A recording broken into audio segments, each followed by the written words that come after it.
1964년에 일본 아사히 신문에서 1천만엔 상금을 내걸고 주최한 현상 공모전이 있었습니다. 1천만엔이라면 지금 우리나라 돈으로 1억 정도 되는 돈이지요. 기성작가와 신인들 총망라해서 731편이 투고가 되었습니다. 그 공모전에서 당당하게 1등을 차지한 소설이 있었어요. 바로 미후라 야하코의 효댕이라는 여러분 빙점이라는 소설이었습니다. 이 소설은 일본 열도를 온통 흔들어 버렸습니다. 남편 케이조는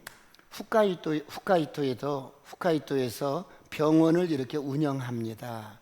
아내 나스에와 3살 먹은 딸 누리코와 행복한 가정을 이루면서 이렇게 살았어요. 그런데 어느 날 아내가 이 안과를 다니면서 그 안과 의사와 살짝 눈이 마주친 거야. 그래서 살짝 바람이 난 거예요. 그 사이에 그 3살 먹은 딸 누리코가 유괴범에 의해서 살해를 당한 거예요. 이후 이 남편은 아내와 합의하에 여자아이를 입양해서 수양딸로 키우게 됩니다. 그런데 이 수양딸이 바로 자기 딸을 죽인 유괴범의 딸이었어요. 남편 케이조가 바람 피운 아내에게 복수하기 위해서 이 사실을 숨기고 입양을 한 거예요. 이 같은 내막을 모르고 아내 나스에는 정성을 다해 그 수양딸을 키웁니다. 그런데 어느 날 이 모든 사실을 알게 됩니다.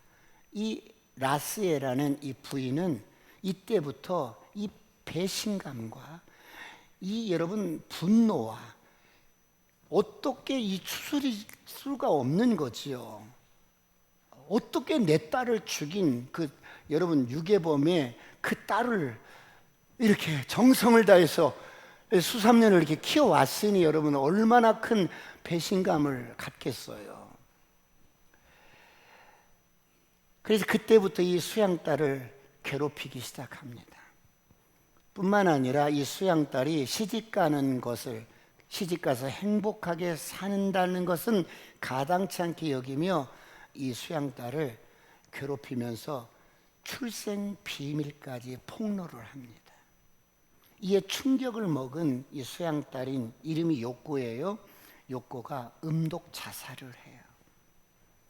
결국 이 차디찬 이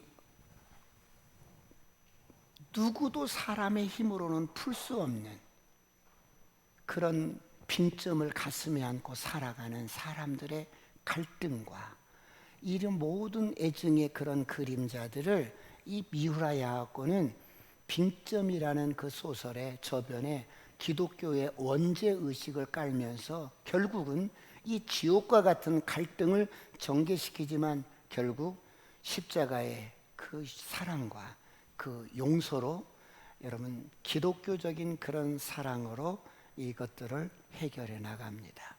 빈점을 쓴 미후라 야하코는 많은 질병, 암투병도 하고 고통 속에서 77세 일기로 세상을 떠납니다.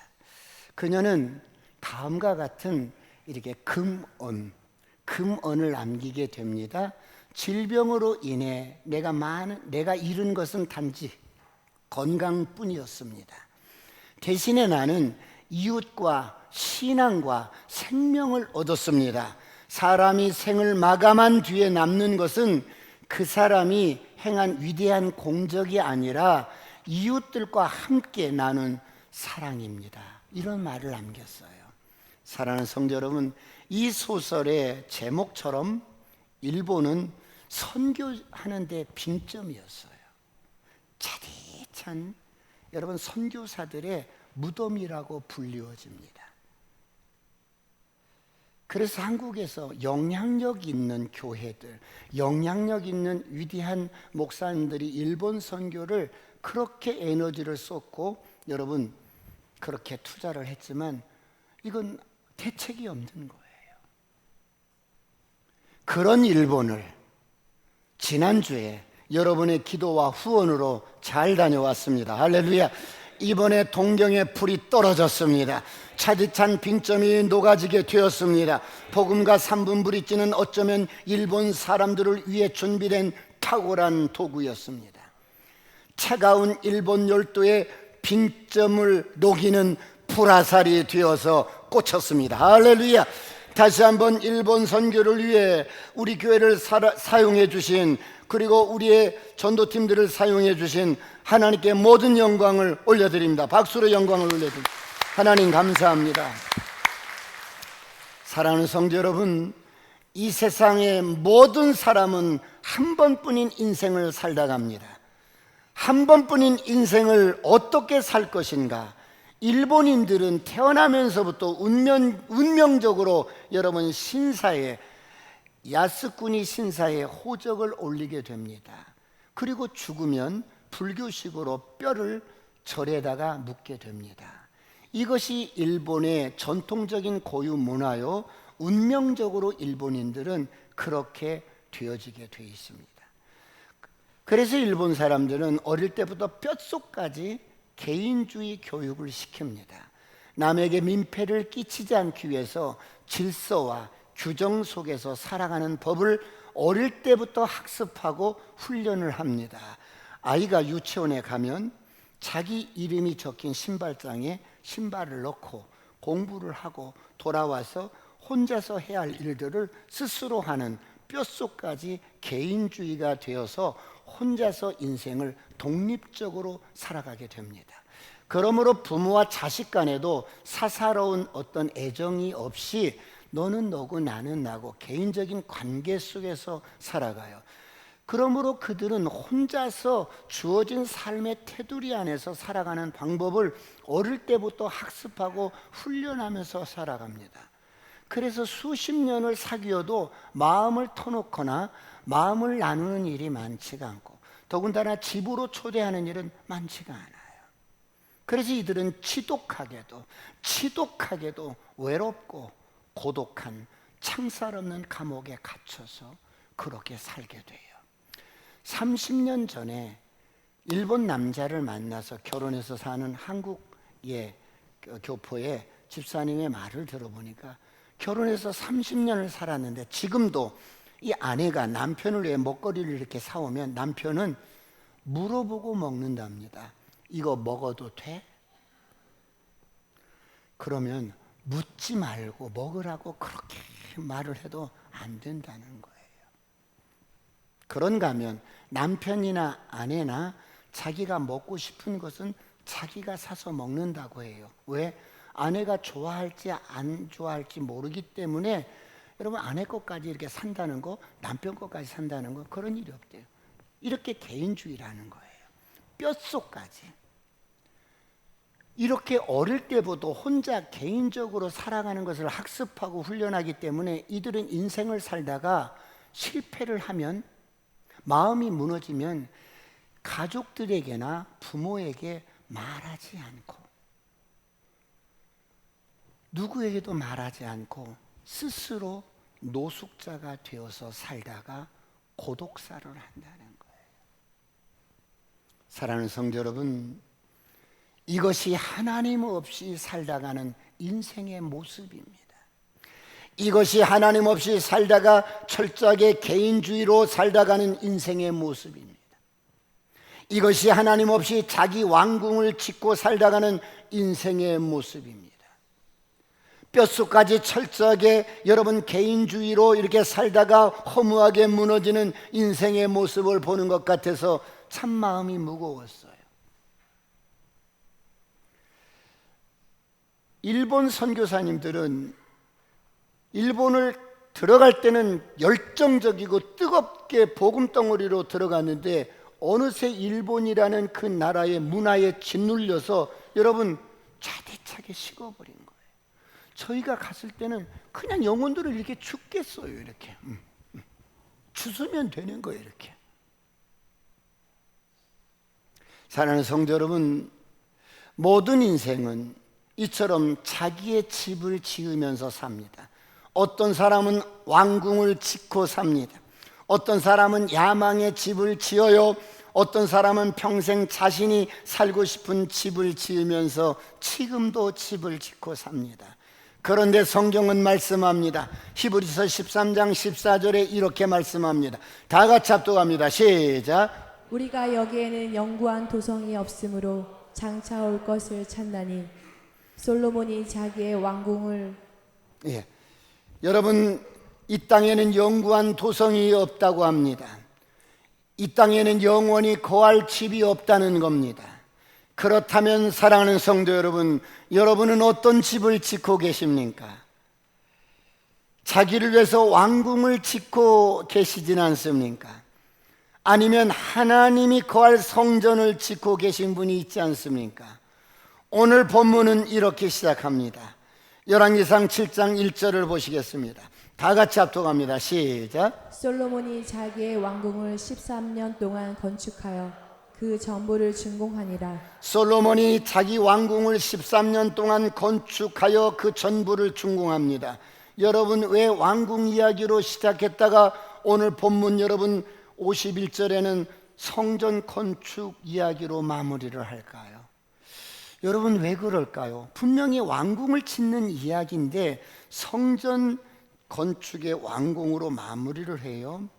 여러분, 오늘 이 본문은 연대기적 기록이 아니라 여러분 어떤 시간의 순서적으로 기록한 게 아니라 의미적으로 기록한 겁니다. 어떤 의도를 가지고 중간에 왕궁을 건축하는 내용을 삽입해서 넣었습니다. 여러분, 성전 공사는 열왕기상 5장부터 시작을 합니다. 솔로몬이 왕이 된 여러분 4년 차에 레바논 히람 왕과 여러분 백향목 벌목을 계약을 하고 시작을 해요. 6장에서는 본격적으로 성경 공사가 착수가 됩니다. 그러다가 7장에 들어서면서 갑자기 성전 건축에 대한 이야기를 딱 멈추고 왕궁 짓는 이야기를 지금 전개시켜 나갑니다. 여러분, 이것은 시간대별 순서가 아니고 어떤 의도를 가지고 왕궁 이야기를 지금 삽입시켜 놓은 겁니다. 그렇다면 오늘 본문 마지막 절, 오늘 본문을 보겠습니다. 열왕기상 7장 51절 시작. 마친지라.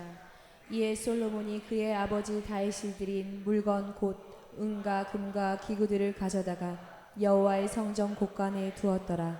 다시 한번 방송실 집중해 주세요. 51절 다시 시작. 솔로몬 왕이 여호와의 성전을 위하여 만드는 모든 일을 마친지라. 이에 솔로몬이 그의 아버지 다윗이 드린 물건 곧 은과 금과 기구들을 가져다가 여호와의 성전 곳간에 두었더라. 여러분, 이렇게 7장 51절에 성전이 완공되는데 왜 7장 1절에는 왕궁 이야기를 이렇게 삽입시켜 놓았을까요?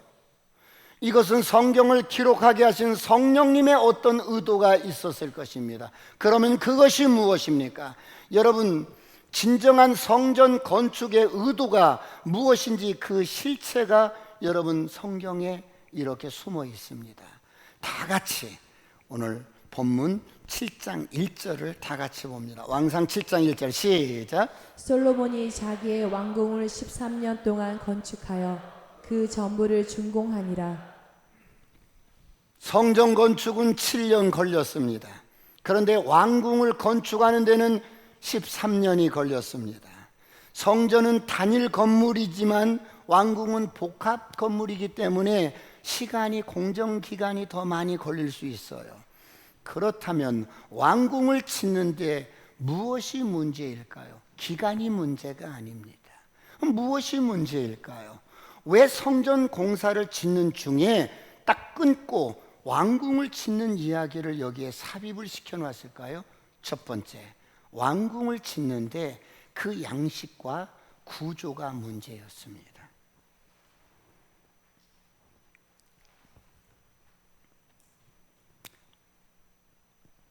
오늘 본문 2절을 다 같이 보겠습니다. 다 같이 시작. 그가 레바논 나무로 왕궁을 지었으니 길이가 100규빗이요 너비가 50규빗이요 높이가 30규빗이라. 백향목 기둥이 4줄이요 기둥 위에 백향목 들보가 있으며 여러분, 한 규빗이 손가락 끝트리에서 팔뒤꿈치 끝트리까지 되는데 이게 한 50cm를 이렇게 이야기를 해요. 100규빗이면 여러분 딱 50m예요. 30m면 아니 30규빗이면 15m. 이렇게 계산을 하면 거의 맞아요. 자, 네바론 나무로 백향목으로 왕궁을 지었습니다. 여러분, 성전을 지을 때도 백향목으로 지었는데 왕궁을 지을 때도 최고의 건축자재인 여러분 백향목을 사용합니다. 상관없어요. 그런데 여러분, 오늘 7절로 넘어갑니다. 7절 다 같이 한번 보겠습니다. 7절 시작. 또 심판하기 위하여 보좌의 주랑 곧 재판하는 주랑을 짓고 온 마루를 백향목으로 덮었고 왕이 집무하는 그 여러분 재판하는 이 재판소를 백향목으로 딱 짓습니다. 재판소는 고대 사회에서 굉장히 중요한 장소입니다. 솔로몬이 왕이 되고 난 뒤에 하나님께 제일 먼저 구한 것이 재판을 위한 지혜를 구했습니다. 여러분, 재판은 고대 사회 왕들에게는 어떤 의미가 있어요? 통치 행위에 있어서 가장 강력한 수단이 재판입니다. 재판을 통해서 백성을 살리기도 하고 죽이기도 합니다. 생명의 어떤 여탈권이 가늠되는 곳이 재판의 현장입니다. 자, 이 모든 것들이 누구에게 주어졌어요? 왕에게 주어졌습니다. 그러므로 재판소라는 것은 고대 왕들에게 이렇게 통치의 수단이었어요. 자, 이렇게 재판소를 만들었어요. 그런데 8절을 보세요.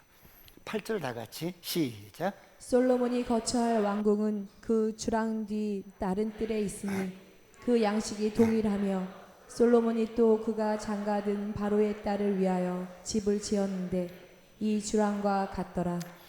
8절을 그대로 띄워주세요. 솔로몬이 재판하는 집무실을 이렇게 지어놓고 그와 똑같이 솔로몬이 거할 사택이 이렇게 사택 왕궁 거할 왕궁도 똑같이 짓고, 그리고 그 마지막 절에 보니까 솔로몬이 또 그가 장가든 바로의 딸 애굽 왕의 공주 바로의 땅을 위해서 똑같이 집을 이렇게 또 지어요.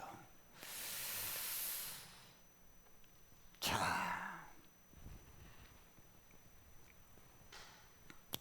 지금 재판소, 솔로몬이 사는 사택, 그리고 바로의 딸 공주를 위한 그 왕궁, 똑같이 이 세 동을 똑같이 짓습니다. 여러분, 무엇을 의미해요? 여러분, 건축의 양식은 그 집을 짓는 사람의 의도와 그리고 가치와 철학이 담겨져 있는 거예요. 여러분, 이스라엘 왕은 어떤 왕이에요? 하나님의 말씀대로 백성을 잘 섬기며 다스려야 할 왕이에요. 그래서 이스라엘 왕에게는 하나님이 기름을 붓는 겁니다. 하나님을 대신해서 말씀으로 잘 백성들을 섬기고 다스리라고 기름을 붓는 것입니다. 하나님의 나라를 위해서 백성들을 잘 통치하기 위해서 왕에게 기름을 붓는 것입니다. 그런데 오늘 그 왕이 사는 집에 이방 여인을 맞이하기 위해서 솔로몬은 왕궁을 짓는데, 솔로몬에게 무려 후궁이 700명이요 여러분 첩첩이 300명입니다. 그래서 이 왕궁을 이렇게 호화롭게 짓는데 온통 이 왕궁이 우상들의 집합소가 되고 우상 전시장이 되고 우상 천지가 되게 됩니다. 사랑하는 성도 여러분, 오늘 솔로몬이 이렇게 여러분 자기의 왕궁을 짓는데 이렇게 짓는 거예요. 자기를 위해서 솔로몬이 이렇게 왕궁을 짓습니다. 사랑하는 성도 여러분, 오늘 저와 여러분은 어떻습니까? 우리도 왕 같은 제사장입니다. 할렐루야.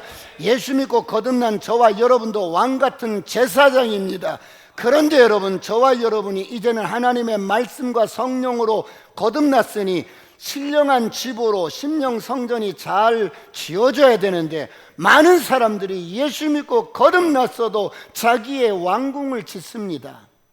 욕망의 집을 짓습니다. 예수라는 이름의 미명 아래 여러분 쌓다가는 부수고 또 쌓는 욕망의 집을 끝없이 짓습니다. 오늘 여러분은 어떻습니까? 혹시 솔로몬처럼 자기를 위해서 이렇게 왕궁을 짓고 계시지는 않습니까? 여러분, 어느 시대든 종교가 타락하면 세 가지 현상이 나타납니다. 첫 번째는 성직자가 많아집니다. 목회자가 많아집니다. 왜요? 자기를 부인하지 않아도, 나의 옛사람을 정과 욕심을 십자가에 못 박지 않아도 누구든지 직업적으로 코스형만 하면 목회자가 될 수 있고 성직자가 될 수 있기 때문입니다. 그런데 주님은 뭐라고 말씀합니까? 마태복음 16장 24절에 이렇게 말씀합니다. 다 같이 합동합니다. 시작. 이에 예수께서 제자들에게 이르시되 누구든지 나를 따라오려거든 자기를 부인하고 자기 십자가를 지고 나를 따를 것이니라. 수많은 사람들이 예수님을 이렇게 옹이하고 오는데 주님께서 어때 길을 가시다가 돌아보시더니 정말 내 제자가 되기를 원하니? 이 제자가 되는 영광스러움을 네가 아는 거야? 정말 나를 따라오기를 원해? 정말 내 제자가 되기를 원해? 그러면 네가 배웠든 못 배웠든 상관없어. 네가 물질을 가졌든 안 가졌든 상관없어. 페이를 하고 나의 제자가 되는 조건은 너를 부인하는 거야. 너의 옛사람이 십자가에 철저하게 죽는 거야. 너를 부인하는 거야. 할렐루야. 그리고 날마다 너의 십자가를 지고 나를 따르는 거야. 여러분, 이것이 예수님의 제자가 되는 조건입니다. 그런데 많은 사람들 종교가 타락하면 이렇게 자신을 부인하지 않아도 돼. 십자가를 지지 않아도 돼. 코스형만 하면 누구든지 여러분 목회자가 될 수 있고 사역자가 될 수 있어요. 종교가 타락하면 이렇게 성직자가 수가 늘어난다는 거예요. 이렇게 예수 믿고 거듭났고 예수 믿고 그 정과 욕심을 십자가에 못 박지 않고 여러분 이렇게 주의 일을 하거나 예수님을 따르는 제자가 되는데 성격이 하나도 안 바뀐 거예요.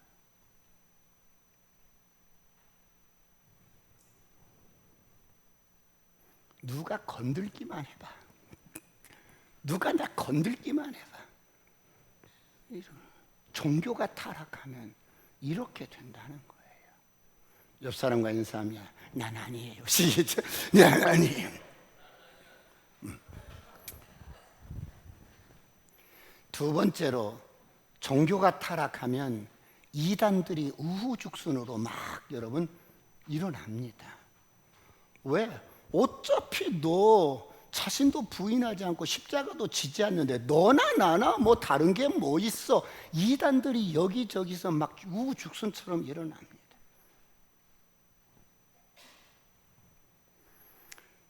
일본 동경거리를 이렇게 지나는데 행복과 과학 이렇게 간판이 붙었어요. 근데 행복과 과학이라는 간판이 뭐 하는 곳인 줄 아세요? 우리나라로 말할 것 같으면 남녀 호랑객이요. 간판이 멋있지요.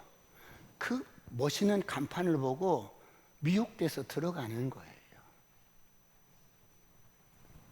세 번째로 종교가 타락하면 예수라는 이름의 미명 아래 열심히 내 욕망과 내 야망의 집을 짓는 거예요. 자신의 왕국을 여러분 건축하는 거예요. 오늘 이런 모든 것들은 주의 이름으로 무너질지어다. 무너질지어다. 옆 사람과 인사합니다. 아싸, 꿈 같은 일이 일어납니다. 사랑하는 성도 여러분, 오늘 본문에 나타나는 재판소, 통치의 상징인 장소와 똑같은 양식과 디자인과 똑같은 인테리어로 솔로몬의 거처를 만들었어요. 그래요, 그럴 수 있어요. 그런가 하면 바로 왕의 딸의 거처도 똑같은 양식과 똑같은 디자인으로 똑같은 백향목으로 그렇게 만들었어요. 무엇을 의미합니까? 여러분, 솔로몬이 나라를 통치하는 기간 내내 바로 이 애굽의 바로 왕의 딸의 영향력을 절대적으로 받았다는 거예요. 그러므로 솔로몬은 이 바로 왕의 딸로부터 애굽의 문화를 그대로 흡수합니다. 애굽의 우상을 그대로 흡수해요. 애굽의 가치관을 그대로 흡수합니다. 그러므로 성경은 지금 성전 건축을 하다가 주님은 일부러 솔로몬 왕궁의 내용을 상세하게 지금 삽입시켜서 설명해 주고 있는 거예요. 그렇다면 여러분, 이렇게 어마어마하게 7년에 걸쳐서 지었던 성전도 결국은 솔로몬은 자기의 야욕과 욕망과 종교적인 허영을 위해서 성전을 지었다는 거예요. 그러므로 솔로몬에게 하나님은 어떤 존재였어요? 통치의 수단에 불과했어요. 우상에 불과했어요. 내 존재를 드러내고 내 영화를 드러내는데 여러분, 하나님을 그렇게 수단으로 썼던 거예요. 그렇다면 지금 성전을 짓다가 중단을 하고 왕궁 이야기를 하는 이유가 뭐예요? 이렇게 지었던 왕궁이 두 번째, 우상을 숭배하는 장소가 되는 거예요.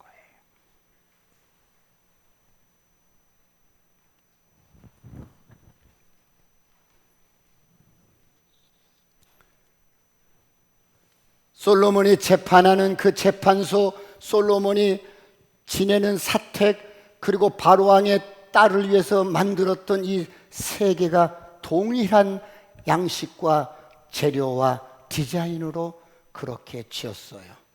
무엇을 의미합니까? 열왕기상 11장 1절 2절을 보겠습니다. 다 같이 합독합니다. 시작. 솔로몬 왕이 바로의 딸 외에 이방의 많은 여인을 사랑하였으니 곧 모압과 암몬과 에돔과 시돈과 헷 여인이라. 여호와께서 일찍이 이 여러 백성에 대하여 이스라엘 자손에게 말씀하시기를 너희는 그들과 서로 통혼하지 말며 그들도 너희와 서로 통혼하게 하지 말라. 그들이 반드시 너희의 마음을 돌려 그들의 신들을 따르게 하리라 하셨으나 솔로몬이 그들을 사랑하였더라. 주님은 수없이 솔로몬에게 경고하고 말씀하셨어요. 그런데 어때요? 솔로몬의 마음이 이방 여인들에게 미혹이 돼서 그들의 신들을 따릅니다. 그래서 솔로몬이 그들을 사랑하였더라. 이 말은 여러분, 솔로몬이 이방 여인들을 사랑했다는 말은 단순히 인격만이 아니라 그들의 신을, 그들의 신들을 사랑했다는 이야기예요. 그래서 열왕기상 11장 3절로 8절을 쭉 한번 읽고 다 같이 나갑니다. 시작. 왕은 후궁이 700명이요 첩이 300명이라. 그의 여인들이 왕의 마음을 돌아서게 하였더라. 솔로몬의 나이가 많을 때에 그의 여인들이 그의 마음을 돌려 다른 신들을 따르게 하였으므로 왕의 마음이 그의 아버지 다윗의 마음과 같지 아니하여 그의 하나님 여호와 앞에 온전하지 못하였으니 이는 시돈 사람의 여신 아스다롯을 따르고 암몬 사람의 가증한 밀곰을 따름이라. 솔로몬이 여호와의 눈앞에서 악을 행하여 그의 아버지 다윗이 여호와를 온전히 따름같이 따르지 아니하고 모압의 가증한 그모스를 위하여 예루살렘 앞 산에 산당을 지었고 또 암몬 자손의 가증한 몰록을 위하여 그와 같이 하였으며 그가 또 그의 이방 여인들을 위하여 다 그와 같이 한지라. 그들이 자기의 신들에게 분향하며 제사하였더라. 1000명이나 되는 비빈과 첩첩, 이들이 각자 다 자기들의 신들을 가지고 여러분 들어왔어요. 그런데 누구는 산당을 지어주고, 그러면 여인들끼리 이 질투가 또 말도 못했어. 그래서 때 이 예루살렘이 완전히 우상 천지가 되는 거예요.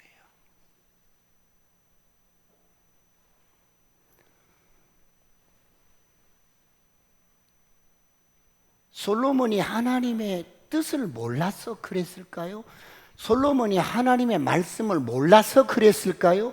아니, 솔로몬이 여러분 하나님께서 명령하신 어떤 말씀을 몰라서 이렇게 우상에 빠지고 우상 천지가 되게 했을까요? 아니에요. 역대하 8장 11절을 보겠습니다.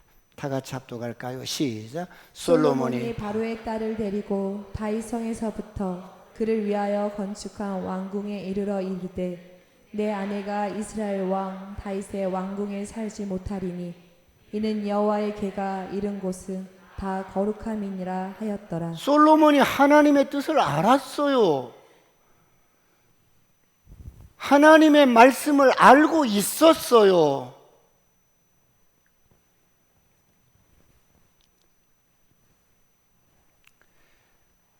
이방 여인이 법궤가 있는 곳 함께 살지 못할 것을 솔로몬은 알았어요. 그럼에도 불구하고 이 모든 것들을 하나님을 기만하는 거예요. 그래서 성경은 성전 건축 이야기를 하다가 지금 솔로몬 왕궁을 건축하는 이야기를 이렇게 하는 거예요. 그렇다면 사랑하는 성도 여러분, 솔로몬은 하나님을 이용하고 있는 거예요. 솔로몬은 하나님을 자신의 야망을 이루기 위한 수단으로 이용하고 있는 거예요. 하나님을 경배의 대상으로 경외하고 예배 대상으로 경외하는 것이 아니라 솔로몬은 지금 하나님을 우상으로 여기고 있어요. 단순히 이방의 많은 신들 가운데 동일하게 하나의 신으로 그렇게 취급하고 있는 거예요. 솔로몬은 하나님의 말씀을 알면서도 여러분 기만을 하는 거예요. 그러므로 솔로몬은 성전 건축도 자신의 종교적인 허영심과 자신의 야망을 위해서 성전을 짓는 거예요. 봐라, 내가 이런 존재다. 내가 이렇게 화려하고 위대한 왕이라고. 얼마나 무서운 일입니까? 그런데 여러분, 이것이 꼭 솔로몬만 그럴까요? 오늘날 수많은 교회에서 이런 일들이 비일비재합니다. 사랑하는 성도 여러분, 오늘 저와 여러분은 어떻습니까? 예수 믿고 거듭나면 나의 옛사람은 여러분 정과 욕심을 십자가에 못 박고 이제 주님이 우리 안에 여러분 함께 살기 위해서 성전 삼으시고 찾아오셨는데 이분이 우리를 성전 삼으시고 이제는 이분이 저와 여러분의 인생을 지금부터 영원까지 인도할 것이며 책임질 것이며 이분이 우리와 함께 살고 싶어서 찾아오셨는데 이분이 안식할 수 있도록 심령 성전을 잘 진리로 세워가야 되는데 수많은 사람들이 심령 성전을 짓는 일에는 관심이 없어요. 그리고 예수라는 이름의 미명 아래 더 복을 받아야겠어. 더 나는 내 욕망에 집을 지어야겠어. 이렇게 사는 거예요.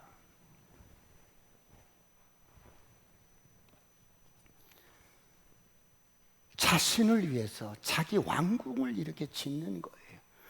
이제는 오늘 일부 예배 때 어떤 분이 오셨는데 보니까 61년생이더라고요. 60년 동안 자기의 집을 짓고 살았으니까 이제는 어때요? 새롭게 이제는 자기 집이 아니라 예수 그리스도가 우리 안에 찾아오셔서 그분으로 하여금 성전이 돼서 신령한 집을 짓고 살아가면 꿈 같은 일들이 일어날 겁니다. 할렐루야. 옆 사람과 인사합니다. 아싸, 꿈 같은 일이 일어납니다.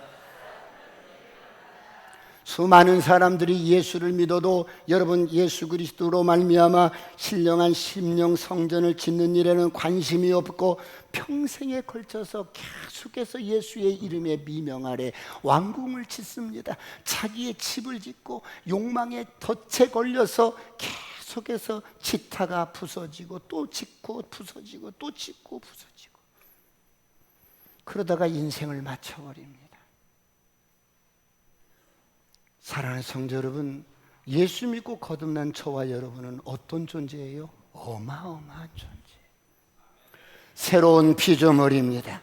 거듭난 저와 여러분은 하나님의 생명과 똑같은 생명을 가지고 있어요. 죽어도 사는 생명입니다. 세상을 이긴 생명이요 정복자보다 여러분 나은 생명입니다. 그러므로 여러분 이 생명은 승리자로 태어났어요. 어떤 인생의 문제 앞에, 어떤 세상의 파도 앞에, 어떤 문제 앞에서라도 우리는 승리자로 여러분 그 문제를 승리의 깃발을 꽂고 시작하는 거예요. 그래서 이 세상 모든 권세, 모든 것들이 다 달라들어도 여러분 한 분을 이길 수가 없어요. 이게 예수 믿고 거듭난 저와 여러분의 정체성이에요. 은혜로 살아가시길 축원합니다.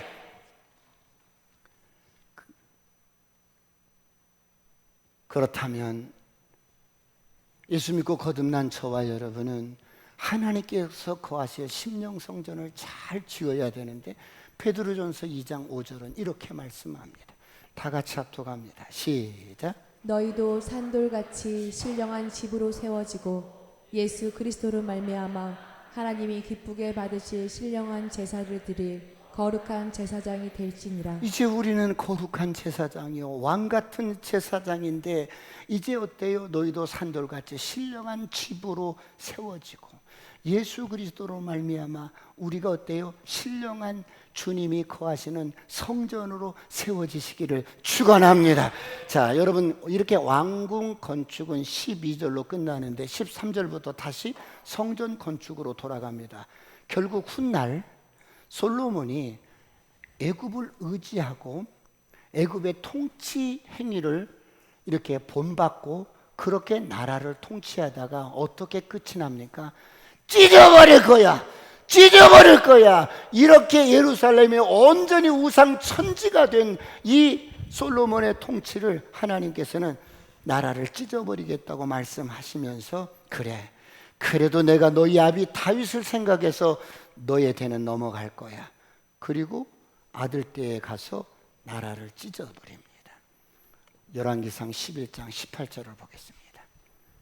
다 같이 시작. 미디안을 떠나 바란에 이르고 거기서 사람을 데리고 애굽으로 가서 애굽 왕 바로에게 나아가매 바로가 그에게 집과 먹을 양식을 주며 또 토지를 주었더라. 여러분 솔로몬이 통치 시절에 애굽 왕의 바로의 딸과 이렇게 정략 결혼을 했기 때문에 애굽의 어떤 모든 가치로 이렇게 통치를 하다 보니까 사람들이 문제만 생기면 애굽으로 여러분 가는 거예요. 하나님께 나와서 기도하는 게 아니라 문제만 생기면 애굽으로 가는 거예요. 완전 세상 사람들과 섞여가지고 이런 분리가 안 되는 거야. 그래서 여러분 반란군들이 애굽으로 도망가서 그곳에서 세력을 키워서 솔로몬을 대항하던 사람들이 애굽으로 도망가서 거기서 반란세우를 키워서 열왕기상 12장 2절을 보겠습니다. 다 같이 시작. 느밧의 아들 여로보암이 전에 솔로몬의 왕의 얼굴을 피하여 애굽으로 도망하여 있었더니 이제 그 소문을 듣고 여전히 애굽에 있는 중에 그래서 이 여로보암이 솔로몬의 아들 르호보암이 왕위에 올랐을 때 여로보암이 여러분 이스라엘 나라를 하나님께서 찢어서 여로보암에게 여러분 북쪽 이스라엘을 줍니다. 여러분 사랑하는 성도 여러분,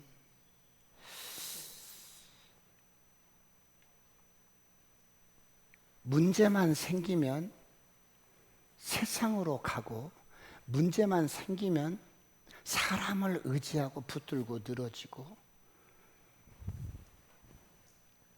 그런데 성경이 뭐라고 말씀합니까? 이사야서 31장 1절을 보겠습니다. 다 같이 합독합니다. 시작. 도움을 구하러 애굽으로 내려가는 자들은 화 있을진저 그들은 말을 의지하며 병거의 많음과 마병의 심히 강함을 의지하고 이스라엘의 거룩하신 이를 앙모하지 아니하며 여호와를 구하지 아니하나니. 도움을 구하러 애굽으로 내려가지 마라. 가지 마라. 어떤 경우든지 내가 너의 인생을 책임지는 여호와다. 할렐루야. 내가 너의 생명의 주인이고 내가 너의 인생의 공급자고 내가 너를 인도하는 전능하신 하나님이. 할렐루야. 그러므로 어떤 문제가 생기든 어떤 사건을 만나든 애굽으로 가지 말라는 거예요. 도움을 구하러 애굽으로 가지 말라는데 이들은 뻗떡만 하면 애굽으로 가는 거예요. 왜? 우리 왕이 바로 왕의 딸 공주와 살면서 애굽과 어때요?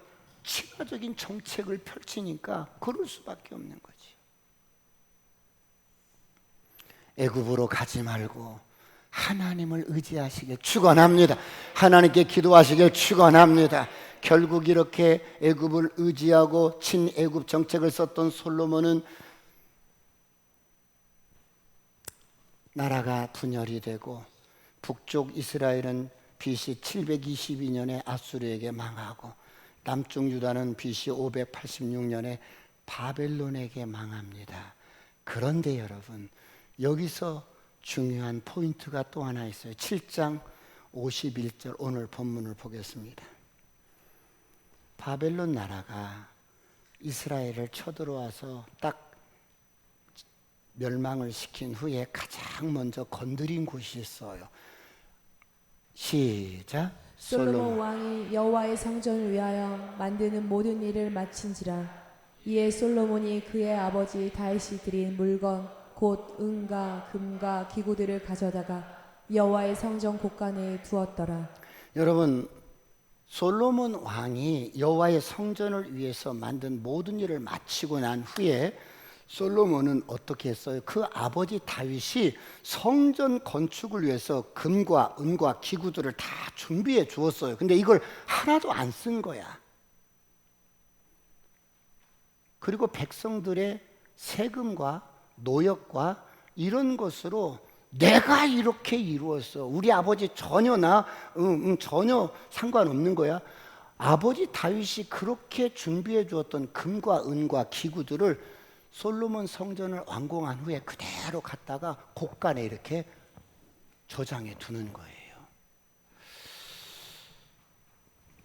여러분, 성전을 지을 때 쓰라고 넘치도록 아버지 다윗이 준비해 두었던 금과 은과 성전의 기구들을 사용하지 않고 솔로몬은 그대로 성전 곳간에 보관해 둡니다. 그래서 왕궁과 이 성전을 지을 때 기간이 20년 동안이잖아요. 20년 동안 두로의 히람 왕에게 계약했던 약속했던 것을 지키지 못하게 돼요. 왜?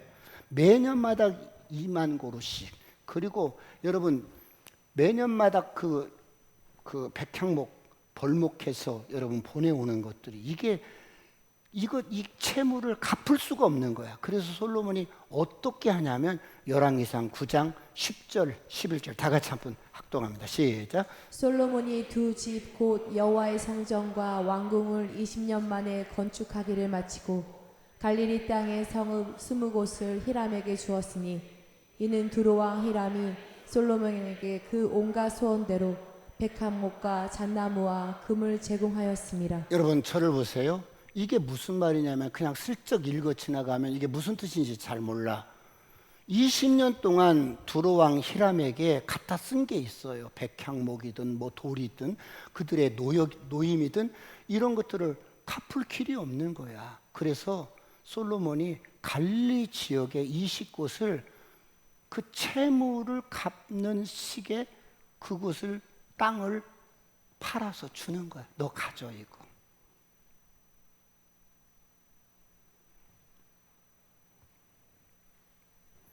아버지가 준비해둔 금과 은과 기구들은 쓰지 않고 여러분 그것을 창고 속에 보관을 해 놓으면서 이런 부채를 갚기 위해서 갈릴리 지역 20 지역을 히람 왕에게 채무로 주는 거예요. 이렇게.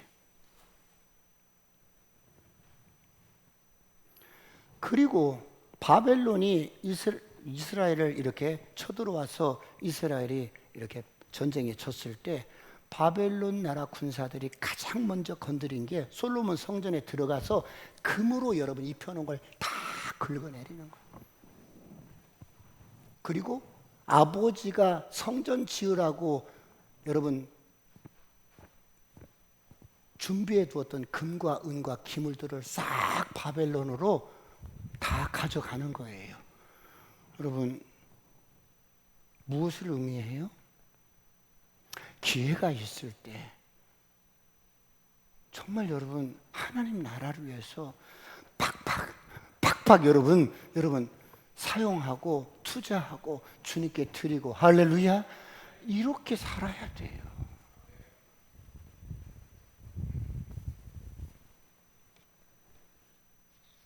사랑하는 성도 여러분,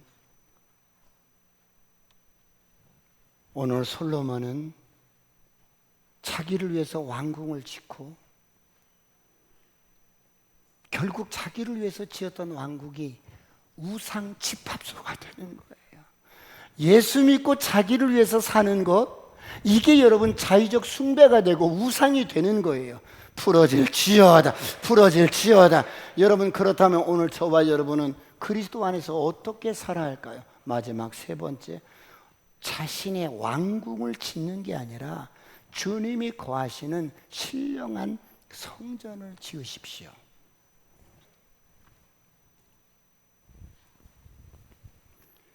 목사님, 신령한 성전을 어떻게 짓는데요?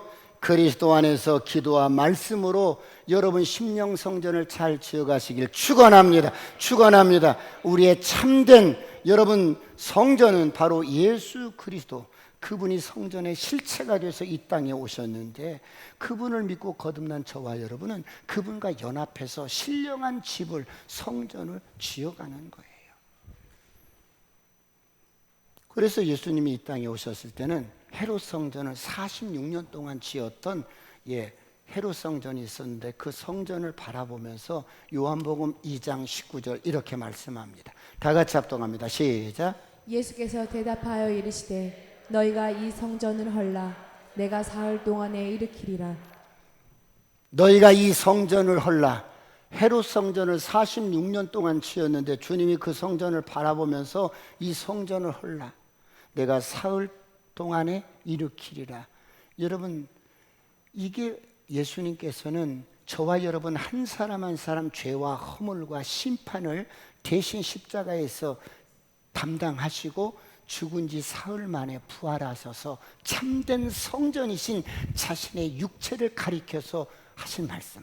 할렐루야. 내가 사흘 만에 세우리라. 할렐루야. 그러므로 하나님이 거하시는 참된 성전은 성전의 실체 되신 예수 그리스도가 오늘 저와 여러분의 심령 속에 영원히 살고 싶어서 찾아오셨습니다. 그러므로 여러분의 심령 성전을 잘 건축해 가시기를 축원합니다. 사랑하는 성도 여러분, 주님이 이 땅에 오셔서 기적을 일으키시고 죽은 자를 살리시고 병든 자를 고치시고 복음을 전포하시는데 그 목적이 뭐겠어요? 마태복음 8장 20절을 보겠습니다. 다 같이 시작.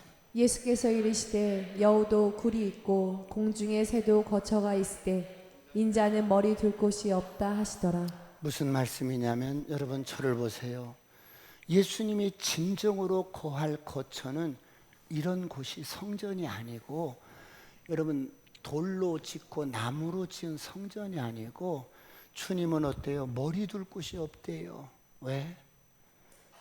여러분 한 분 한 분을 성전 삼으시고 여러분 안에 거하고 싶은데, 사람들이 자기 왕궁을 짓느니라고 주님을 받아들여지질 않는 거예요. 그래서 주님이 어때요? 진정으로 주님이 거하고 싶은 것은 저와 여러분의 마음속에. 할렐루야. 근데 어때요? 사람들이 자기 왕국만 짓는데 급급해서 주님을 여러분 영접하지를 않는 거예요. 근데 주님이 머리 둘 곳이 없다는 거예요. 주님 여기 있습니다. 환영합니다. 오시옵소서. 예수 믿는 사람들이 여러분 정말 자기 욕망의 집을 짓고 자기 왕궁을 짓고 더 어떤 여러분 이런 욕망의 집을 짓는데 바빠서 쌓다가는 부수고 또 싸고 또 싸고 부서지는 허무한 왕궁을 계속해서 짓는데 정신이 없어서 주님을 영접하지 못하고 주님이 우리 안에 계셔도 신령한 심령 성전을 지어가는데 관심이 없고 그냥 사는 거예요. 옆 사람과 인사합니다. 내가 성전입니다. 그렇다면 마지막으로 어떻게 할 것인가? 요한복음 2장 13절로 17절을 보고 말씀을 마름하겠습니다. 다 같이 합독합니다. 시작. 유대인의 유월절이 가까운지라 예수께서 예루살렘으로 올라가셨더니 성전 안에서 소와 양과 비둘기 파는 사람들과 돈 바꾸는 사람들이 앉아 있는 것을 보시고 노끈으로 채찍을 만드사 양이나 소를 다 성전에서 내쫓으시고 돈 바꾸는 사람들의 돈을 쏟으시며 상을 엎으시고 비둘기 파는 사람들에게 이르시되 이것을 여기서 가져가라. 내 아버지의 집으로 장사하는 집을 만들지 말라 하시니 제자들이 성경 말씀에 주의 전을 사모하는 열심히 나를 삼키리라 한 것을 기억하더라. 예수님께서 유월절에 예루살렘에 이렇게 올라오셔서 성전을 이렇게 들어가 보니까 그 성전 안의 모습이 떡상에 먼지가 푸옇고 비둘기들이 파닥파닥 할 때마다 먼지가 막 흩날리고 여기저기서 막 소들이 뛰어다니고 그리고 환전 상인들은 돈 바꾸는데 정신이 없는 거야. 지금 성전이 그런 모습이에요. 여러분, 오늘 혹시 주님이 여러분의 성전을 이렇게 심령 성전을 이렇게 들여다봤는데 오늘 이와 비슷하지 않을까? 여러분의 심령 성전을 주님이 이렇게 들여다보니까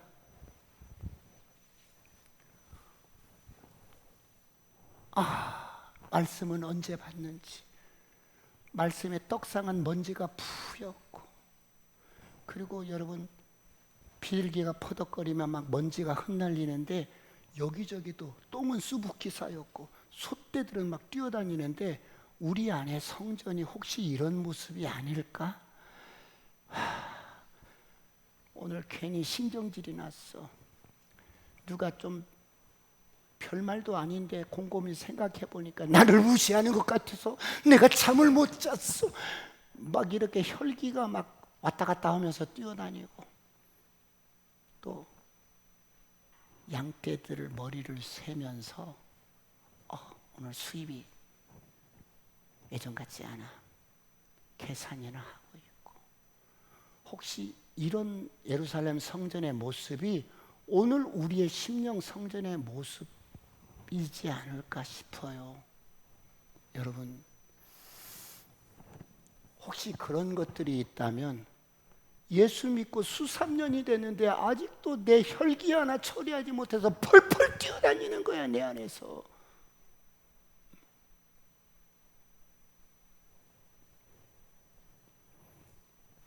선포합니다. 나가. 다 나가. 다 나가. 다 예수님이 화가 나서 노끈으로 책찍을 만들어 다 몰아내잖아요. 오늘 이런 은혜가 있기를 축원합니다. 저를 향해 선포하면 다 나가. 다 나가. 다 나가. 다 내보내시길 축원합니다. 다 내보내세요. 다 내보내세요. 여러분, 진리가 아닌 것들은 여러분 안에 넣어둘 필요가 없어.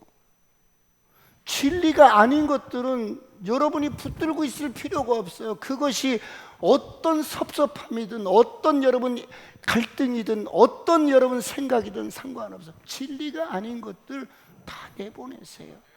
그래야 여러분 안에 주님을 모신 성전으로서 주님과 함께 동행하면서 여러분 찬양하면서 기도하면서 꿈 같은 일들이 일어나기를 축원합니다. 한 주간 이런 한 주간이 되시길 축원합니다. 기도하시겠습니다. 다 같이 기도하실 때 하나님, 주님이 거하시는 성전이 바로 납니다. 주님, 내 안에 주님이, 내 안에 내가 너무 많아서 주님이 쉴 곳이 없는데 하나님, 나를 내보내고 진리가 아닌 것들을 내보내고 주님만이 내 안에 왕으로서 하나님으로서 자정하셔서 우리를 통치하시고 인도해 주옵소서. 주여 삼창하시고 통성으로 간절히 기도하시겠습니다.